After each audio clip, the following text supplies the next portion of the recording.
Palovlarim o'xshamayapti, oshlarim bo'shashib qolyapti desam, adajonimga menga shunaqa qozon berib yuboribdilar. Kichkinaligimdan adamga nima aytsam yoki menga va'da bersalar, juda ham tez shuni amalga oshirishga harakat qilardilar. Alyumin qozonlarni ishlatishdan oldin bitta yaxshilab tuzli suvda, nomaqop suvda qaynatib olish kerak ekan.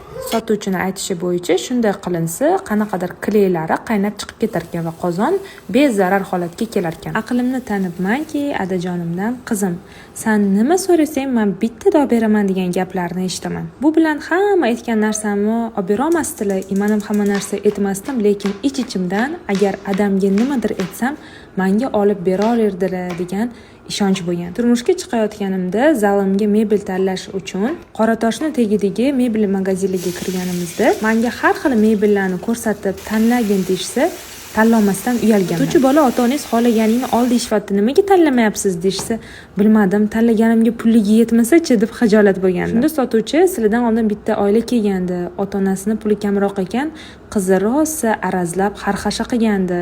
Umuman ota-onasini o'ylamaydigan qizlar ham bor deb o'ylagandim. Hartagur siz o'ylarkansiz deganlarida, men adamga xarxasha qilmasam ham eng yaxshisini olib berishlariga ishonaman deb javob bergandim.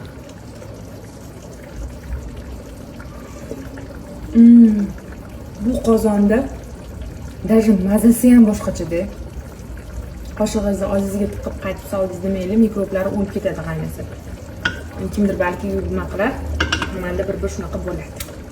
Ya'ni hayotdagi go'zalliklarga eng yaxshisiga munosiblik hissini menga adajonim bergan ekan. Qiymati doim ham mana shu moddiy narsalar emas, balki dunyodagi barcha narsa biz uchun yaratilgan. Bizniki bo'lsa, shundoq ham bizga kelishini ishonch bilan bizga singdirishgan ekan. Ota-ona farzandiga beradigan eng katta boyliklardan biri bu doim ham material boyliklar emas, balki boy fikrlay olish ekan.